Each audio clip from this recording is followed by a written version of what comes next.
This is the interview for the British Chinese Food Culture Project. Today is the 31st of August 2011. The time is 4 p.m. and the venue is the Ming Ai London Institute. The interviewer is Wilson Law and the interviewee is Mr. Bill Stevens. Could I ask you to spell your name out for us, please? BILLSTEVENS. Thank you very much. Could I ask you to tell us briefly about your work experience? Work experience. Sorry. Work experience. Well, I was shop fitting really, and then I met Holland about 40 years ago when he first started, and I've done all these restaurants ever since. So you've been in restauranting business? Yeah, Chinese restaurants, yeah. Specifically Chinese restaurants, I see. And how did you get into that? Well, it's a long story. My brother was building a bank because he works for Eakes and Hills, and he's in charge of this big site, and he was building a bank next door to one of the first restaurants Holland bought. Sorry, who's Harrow. Holland? Holland is the man who owns the Good Earth. Could you tell us your first experience of having a Chinese dish? Yeah, I was working away when I was shop fitting long before I met Holland. In Leeds, I think it was, the first time I ever had Chinese. And you got a 3-course meal. This is 1959, mind you. You got a 3-course meal for 4 shillings in old money, which is the equivalent of 20 pence now. Really? Yeah. And what was available at the time? What sort of dishes were there? They was pretty basic. The restaurants weren't big. They were quite small, like the size of a takeaway now, I suppose. And they would probably have maybe a dozen tables, small tables in there. But the food was good. It was different, you know. Do you remember what sort of dishes there were? Well, there wasn't the variety you got now. There was mostly noodles and rice. I see.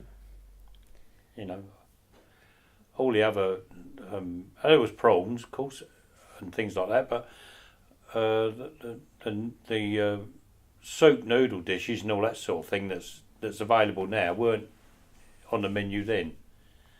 They've come in quite recently, actually. So how many Chinese restaurants and takeaways were there available at the time? Not very many. There was a few in Soho in London. That was the old Chinatown then, you know. And there was a few there. There was a few down in the East End, round Aldersgate and Cable Street and round there. And there was one at Mill Hill. That was the only one over in North London, really, was at Mill Hill. I see. Were there many others outside of London that you knew of? Oh, in northern towns, there was. They weren't as prolific as they are now. I mean, if you went down the high street now, you'd probably see 6 Chinese takeaways or whatever. But in those days, you got one, and it was a restaurant. There was no takeaways. It was all a restaurant. And how popular was Chinese food around that sort of time, around 1950s and 60s? Well, I liked it, and the people I used to go away to work with, they liked it. But you could go in a restaurant and you'd be the only 3 or 4 people sitting there, you know. So what did you... They never got really packed. They didn't do parties and things like that either. Dinner parties, you know. So what did you enjoy about the Chinese food? Well, it was different. I didn't eat it every night. You know, there was Italian food was about, and Greek. There weren't many Indian places. So it was just what you felt like eating, really. If you felt like Chinese, you had Chinese, you know. It was different to English food. Not really different food, but cooked a different way. I see. So, do you think the popularity of Chinese food has changed since then? Oh yeah, well, it has, because it's become a lazy people's food. You know what I mean? You can just pick the phone up, and you don't have to do anything. You don't even have to wash up. You just throw it in the bin, don't you? So what do you think about the changes in price and variety? Price? Oh, it's like everything else. It's all gone up, isn't it? You know, if you go to a good Chinese restaurant, you're looking at £50 a head now, I suppose, for a good meal and perhaps a bottle of wine and that, you know. But and that's getting away light sometimes. It depends where you go. You know, you can go to a Chinese takeaway and you can get enough to fill you up for about £6 or £7 if you want it. It depends where you go and how good you want it cooked. So, what would you say is your favourite Chinese dish? Well, I like beef noodles and things like that. Yeah, it's easy to digest. Is that the sort of thing that you'd eat back in? Yeah, I don't eat a lot days? of prawns and stuff. Although I do cook them sometimes, you know. But that's another thing. You see, English. The only time you got prawns in England was off a seashell thing outside a pub. But now you go into a good takeaway or a Chinese restaurant, you get all kinds of prawns, don't you? You get butterfly prawns, which we've never ever seen over here. So, have you tried any traditional foods such as shark's fin soup? Oh yeah, I've tried that. Yeah, yeah. Did you like it? I did, yeah, but it's very expensive. I mean, the real stuff is, you know, you can get imitation stuff, but the proper shark's fin soup is expensive. Could you name any other sort of traditional foods that you've tried? Yeah, I've had sea slugs, and well, they call them sea slugs. They're sea cucumbers, really, aren't they? That's right. Yeah. You know, I've had all them, yeah. And what sort of things would you cook generally for yourself? What would I cook? Oh, mostly rice. Special fried rice, pork or prawns or things like that. Vegetables, like pak choy, the pea things, and broccoli, peppers. You know, you can throw. You don't have to go by what's on the menu of anything. You can throw anything together in Chinese food and do how you like. You know. You don't cook it like you see it in a takeaway. You cook it slowly. If you want it, their stuff is already cooked. It's been cooked, and all you're getting in the takeaways is a flash fry for the second cook. But if you're cooking it yourself, you don't do it like that. You take your time. You go by the recipe, and then you get, it's a better experience. It tastes better than what you get in the takeaway. So where did you find these recipes from? Usually out of Ken Holmes' book or all the others, you know. Plenty of books. And what do you think about the recipes? Do you think they taste like a lot better than what you've experienced? Yeah, well, it's not only that. I mean, if you're cooking stuff and you taste it every now and again, you know, just get a spoon and taste it, you can adjust it to what you want. You don't have to get what you're getting out of takeaway. You can't, you know, you've got to take what they give you then, haven't you? So yeah, you can mess about with it how you like and develop it. You can develop new tastes if you want to. And how often would you cook Chinese food? Well, not very often, because I do batch cooking. I would do one, like on a Sunday if I ain't doing nothing.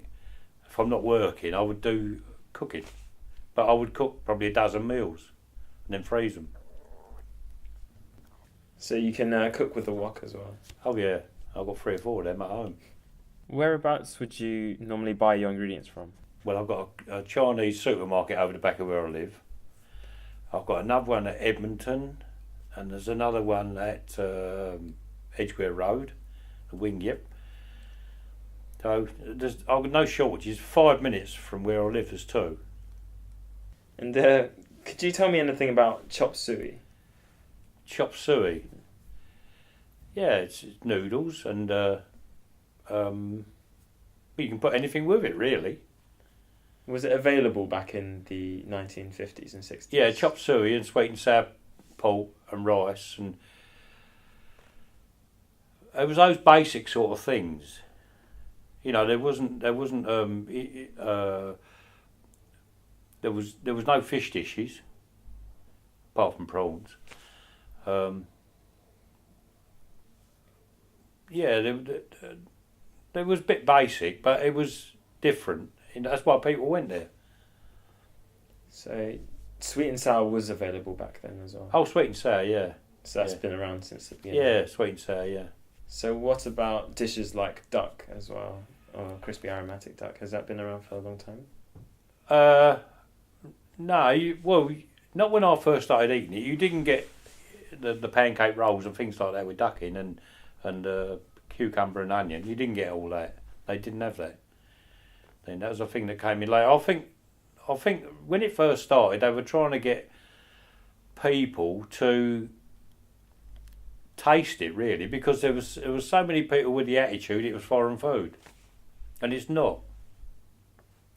So what do you think about MSG? What's MSG? MSG is a food additive which they can use to sodium glutamate stuff. That's the one, monosodium. Yeah, no, I don't use it. I don't use it. I use aromat, which does the same thing, but it doesn't do you any harm. And do you have any interesting stories about your own experience with Chinese food? Like Chinese, I don't like the sweets much. You know, they do sticky toffee apples and banana fritters and things. They're all too sweet for me. I don't like all that. But no, the food is very savoury. It's good, and I don't think you can fault it really. Chinese food. Have you ever had sort of authentic Chinese food from Hong Kong or China? Yeah, I've been to Hong Kong. Yeah, and in all the restaurants. So how do you think that compares to food in the UK takeaways and restaurants? Well, you get good takeaways and others. I won't say bad takeaways, but you know, I mean, I've got a takeaway near me, and when you get the rice, it's like getting buckshot out of a shotgun. You know what I mean? It's hard as nails, but if it's cooked well, it's good. You know, I've got a rice cooker now. You can't beat it. You cannot beat letting something else do it for you. You know what I mean? If you do it in a pot I've seen a lot of Chinese people. They put a thumb in the water and it's up to there, and they put so much rice in, and it comes out and it's hard, or it's gone brown at the bottom. You know, but with a rice cooker, that don't happen. It just comes out good. And is there anything else that you'd like to add? Well, there's not a lot of people. Well, I say that not a lot of people. There's still a lot of people that think that Chinese food is foreign food, and it's not. It's all comes from Nine Elms. It's English food cooked a different way. Probably more tasty as well. So, do you think everyone enjoys Chinese food? Yeah, once they've tried it, yeah. Once they've tried it, it's. They probably say they realise how easy it is to cook. I mean, if you do a roast dinner in English, it's going to take you 2 hours at least. Time you've prepared it and cooked it, and if you've got a big joint, it's going to take you even longer. You know, with Chinese way of cooking, you cut the meat up small, and it's all like 3 minutes in the pan. Put the vegetables in, toss it all about, and it's done. So, do you have any friends or family that don't like Chinese food? Yeah, I've got a sister, and all her family don't like it. And why is that? Well, because it's foreign food. You know, so I did actually ask my sister and her family one time to come out for a meal, and they said, "Oh no, not foreign food." They wouldn't have it, you know. So, but they'd go for a McDonald's. Well, to me, a McDonald's is a sawdust sandwich, and that's all it is. It's the strippings off the bones on the meat, and it's all slung in, and it's quite honestly, it's horrible. Thank you very much for your time, Bill. That's all right. Thank you.